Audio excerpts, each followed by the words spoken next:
日本戦争する確率とか教えて。だいぶ低いと思いますよ。だいぶ低いとは思うんですけど、0から1%、2% ぐらいまで上がったんじゃねっていう。これ上げない方がいいよねって僕は思ってるんですけど、1%、2% 上げちゃうのってどうなのっていう感じですね。はい。なんでパーセンテージが上がったという認識になってるかというと、もともとその台湾の問題というのは中国としては中国国内の問題ですよ。なので他の国は関わってくれるなというふうに言っていたんですよ。日本としても日本国内は守りますっていうのと、あと集団的自衛権というのがありまして、有事法制というやつで、日本が同盟を組んでいる国に何かあったとしたら日本は参戦しますよ。アメリカがどこかと戦争するのであれば日本は参戦しますよという法律があるので、なので存立危機とは何ですかっていうのは、日本の国民の財産や生命が脅かされる場合とか、同盟国であるアメリカの人の財産や生命が脅かされる場合は、それは存立危機なので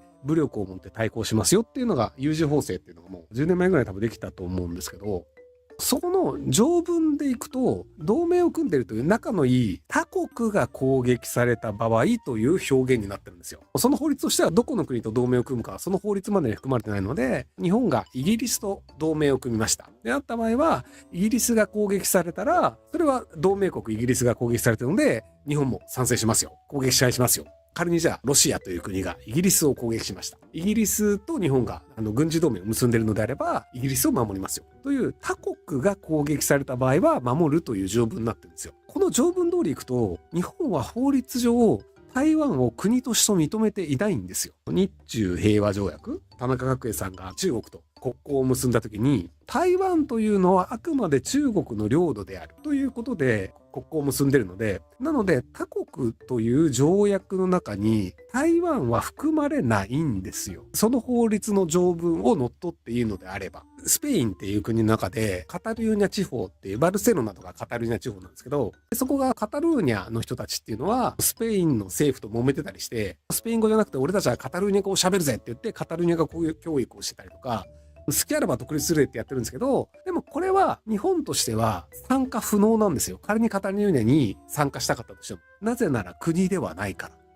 日本としてはスペインという国は国として認めてるんですけど、カタルーニャは国として認めてないので、カタルーニャと仮に同盟をしたとしても、カタルーニャのために集団的自衛権を使うことはできないんですよ。法律の条文上ね、国という表現をしているので。っていう話をすると、要は台湾というのはその他地域という場所であって、台湾って小学生とかだと台湾という国があってねって言ってると思うんですけど、日本国の立場としては少なくとも国家としては承認していないのですよ。なのでその他地域という枠になります。国ではないよっていう日本は世界に対しても台湾は国として承認してませんよ。パレスチナも日本は国として承認してないですよとかって明言してるんですけど、国連に対してはそういうふうに言ってるんですけど、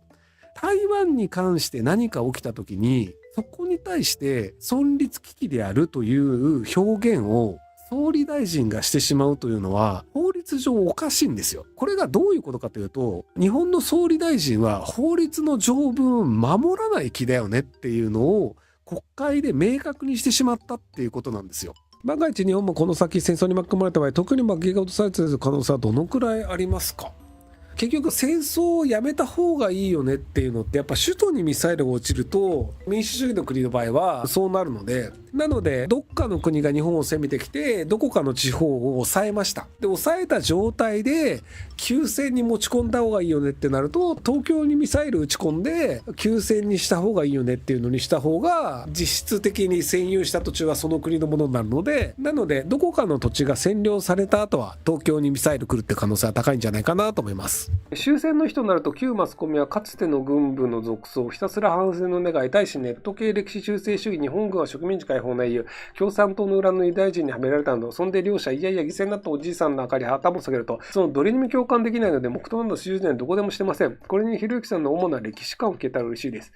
別に歴史観というかどれが正解かっていうもんじゃないと思うんですよね。例えばその命令をされてその命令に従わざるを得なくて戦争行って前線で見ましたみたいになると、どうでもいい命令で従ったので大変だよねってあるし、でも現場の人で日本の家族とかを守るためには敵を倒さなきゃと思って戦った人もいると思うんですよ。なのでいろんな人がいるのでどれが正解とかないと思うんですよね。どれかに勝手に思い入れをしてるんですよね。軍部の独創って言ってる人で、そもそも軍部って独創するものなんですけど、軍が物事を決めて進めるわけだから独創以外にないと思うんだけど、日本の場合って多分自衛隊日本軍って独創できないんですよね。アメリカのお金立てるので。なので基本的には独立国家の軍部は独創しているものですと。じゃあ戦争でいっぱい人がいるんだよね。じゃない方がいいよね。なので反戦っていうのもあるんですよ。でも反戦って言って戦争が起きないっていうのだったら多分ビルマとかって占領されてないんですよね。ミャンマーっていう仏教国があるんですけど、イギリスが攻めてきた時に祈ってればなんとかなるだろうって祈り続けて占領されたっていう。そういう国があるんですけど、反戦って言ってても別に平和は作れないので、平和のためにはある程度武力なりなんなりがないと平和というのは作れないよねと。殴ってきたらめちゃめちゃ強く殴り返すから殴ってくるなよっていうための殴り返す力っていうのがないと、そもそも平和って成立しないよねっていうのがアメリカとか中国とかロシアとか大国の考え方なんですよね。スイスみたいなどこも攻めないけど、もしうちのこと攻めるんだったらガチでお前らぶち込むぞって全員が思ってるっていうのがスイス。アメリカとかって軍人さんっていう人がアメリカ軍とかアメリカ海軍、海兵隊とかっていう形で職業軍人の人が戦いますと。で、一般市民は一般市民なんですけど、スイス人っていうのは徴兵制なので、全員で敵をしに行くっていうのを決めてて、で、毎年1回2回とか軍事訓練あるんですよね。なので、そこら辺の酒屋のおっちゃんとかの家の倉庫とかに普通にマシンガンとかがあるんですよ。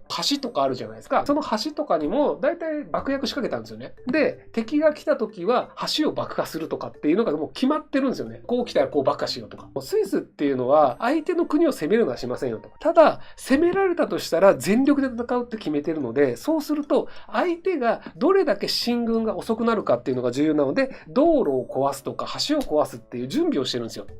例えばチューリヒとかの空港とかっていうのは、早々にスイスを攻める国があった場合は空港はぶっ壊れるだろうと。なので、空港はぶっ壊れる前提で高速道路とかが滑走路になるように作られてるんですよね。滑走路として使えるように高速道路を作るとか。じゃあそれを誰がやるのかとか、指揮系統はどうやって動かすのかとか、例えばじゃあ軍隊が来ました、ドイツが攻めてきましたっていうので、ドイツがスイスの村を占領するじゃないですか。でも占領した時に電気も必要だし、水も必要だよねと。でもそこで発電所ガンガンぶっ壊すし、ダムにも毒ガンガン入れるみたいなことやられると、今度はドイツの兵隊が飢えちゃうわけですよ。水持ってこいとかって命令するためにスイス人を生き残らせるじゃないですか。じゃあ奴隷として使おうと。ところがスイス人っていうのは基本的にみんな訓練してるんで、奴隷にしようと思ったやつが歯向かって突然撃ってくるとかになるわけですよ。で、山の中とかいろんなところに武器が隠してあるので、武器を取り上げた後に奴隷として使おうと思って、じゃあ山行って巻き取ってこいとか、燃料取ってこいみたいなことやると、武器持って帰ってくるみたいになるので、基本みんなスイスとは怖がって戦争しないっていう。スイスって祭事のイメージが割と強いと思うんですけど、ウィリアム・テルもスイスの人なんですよね。で、ウィリアム・テル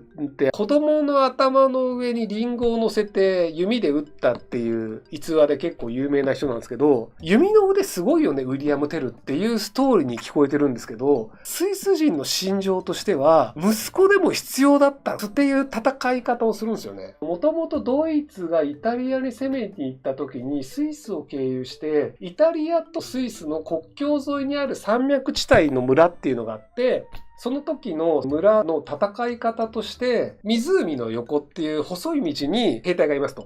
で、ドイツ人が攻めてきて、徐々にやられていくんですよ。でもみんな逃げてるからみんな追うんですよ。で、追ってって、その先に多分捕虜がいたりとか宝があると思ったんですけど、そこには何にもなかったんですよ。そこで兵隊がいるからみんな来るでしょと。そこの人たち最初から全員抜きなんですよ。で、全員だ後にこっちの入り口を埋めて、味方モルトも敵モルトも全員押すっていうのをやるんですよ。必要に応じて村を守ると決めるのであれば、自分たちも死ぬ必要があれば死ぬし、自分の息子だろうと死ぬ必要があれば死ぬしっていうので、作戦を遂行するために命っていうのも駒として使うっていうのを考え方としてスイス人に染みついてるんですよね。で、もともとスイスって他の国に傭兵として雇われるっていうのが多くて、イタリアにバチカンっていう国があるんですけど、バチカン四国って言われたキリスト教の一番偉い法王っていう人がいるんですけど、そこを守ってる人たちってスイスの傭兵だったりするんですよね。イタリア警察とか一応いるんですけど、それイタリア人が守ってるんじゃなくて、スイス人の傭兵が守ってたりするんですよね。スイス人って山で育つっていうのもあって、傭兵としては強いっていうのが結構有名で。っていう感じで、スイスってハイジのイメージであると思うんですけど、敵に回すとめちゃめちゃ強いっていうのがあって、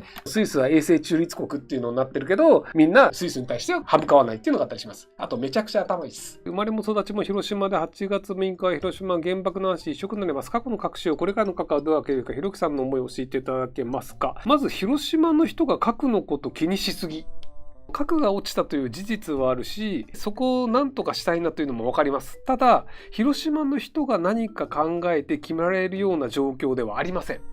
広島というのは被害者だったり遺族だったりで被害を受けた地ですよと。で、長崎も被害を受けた地ですよ。ただ、世界が核というのをどう扱うかっていうのは、各国の偉い人が決めるんですよね。広島が決めるわけじゃないんですよ。なので、広島の人としてはなんか例えば黒い雨訴訟とかでいろんな被害を被ってるんだから、世界を何とかしたいっていう気持ちはあると思うんですけど、残念ながら日本の政府も核が減る方向に頑張ろうとはしてないんですよね。アメリカ核ガンガン持ってて、これから戦争しまくるぜっていう国で、アメリカ以外に持たせないようにしようぜっていうので北朝鮮とかに威嚇をしてたんですけど、なんだかんだ言って北朝鮮とアメリカは手打ちみたいなことになっちゃって、もうアメリカは北朝鮮の文句言わなくなっちゃって、北朝鮮をガンガン攻撃してた日本はあれれどうしようっていうので、なぜか北朝鮮と国交回復をするとか言い出して、いやできないっしょっていうような状態になってて、広島長崎がどうこうっていうのはあんまりもう関係ないところで世の中動いちゃってるんですよね。なので被爆地としてであれば多分日本国内で行くよりは海外に対してアピールをした方がいいんじゃないかなと思うんですよね。元 AFP 通信の西村カレンさんっていうフランス出身のジャーナリストがいるんですけど、でその人が広島の黒い雨訴訟についてTwitter でちょこちょこ書いてるんですけど、原爆をそのまま食らった人っていうのはそれは食らったよねっていうので原爆被害者として認められるんですけど、原爆が落ちたその後の日に広島入りした人たちっていうのが原爆の破片だったりとか放射性廃棄物だったりとかっていうのが雨になって落ちてきて、それが体に当たったことで放射線の影響を受けて核被害者として認めてくれっていう裁判があるんですけど、黒い雨事件だと思います。はい、一応一審として国が負けたんですけども、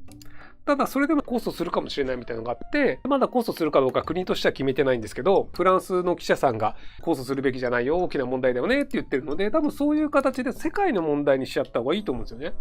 核の問題って例えばフランスって核めっちゃ持ってるんですよ。 EU の中で唯一核を持ってる国で、 EU が戦争になる時って EU として戦うぞってなるんですけど、核を持ってるフランスがなんだかんだ言って発言権強いんですよ。ドイツは金も出すし軍事力もあるんですけど、昔やらかしたせいで軍事的な発言権はだいぶ少ないんですよね。なので EU として戦争行為になるねってなった時はフランスの発言権はめっちゃでかいんですよ。フランスの記者さんがそういう思惑で言ってるとは思わないんですけど、世界の核をなくした方がいいよねってフランスは思ってるんですよ。だってフランスは持ってるんだもん。アメリカも世界の核は持ってない方がいいよねって思ってるんですよ。世界の他の国はね。だってアメリカ持ってるから。要は核を持ってる国っていうのは他の国は核持たない方が有利なんですよ。なので日本っていうのはこういう核の被害者がいるから核を持たせるべきじゃないよねっていうのを世界中にアピールするっていうのは核保有国にとってはすごいメリットがあるんですよ。フランスだったりアメリカだったり。なので核を減らすっていうのをやりたいのであれば、アメリカだったりフランスだったりっていうのの核良くないよねっていうプロパンと言っていいのかな、それに乗っかる形で多分宣伝した方がいいんじゃないかなと思います。はい。とはいえね、じゃあフランスが核自分たちの捨てるかとか、アメリカがアメリカの持ってる核捨てるかとか、ロシアが持ってる核捨てるかというと捨てないんですけどね。はい。世界の中で核を持ってる国が強いよねっていう、そういうパワーバランスがあるので、その中で決まるんじゃないかなと思います。第二次世界大戦で日本が勝ったらどうなったと思いますか？日本が勝ってたら多分中国、インドネシアを抑えて石油の問題は解決していて、でもアメリカには多分本土までは攻めきれなくて、勝ったの状態がどういう状態で勝ったになるのかな。アメリカが降伏するのかな。本土に攻め入っても絶対勝てないんですよね。アメリカ本土広すぎて日本人の人口では抑えきれないんですよね。他の国を攻めてって勝つ国の勝ったパターン、例えばモンゴル人とかなんですけど、攻めてった国の人たちとガンガン結婚するんですよ、モンゴル人って。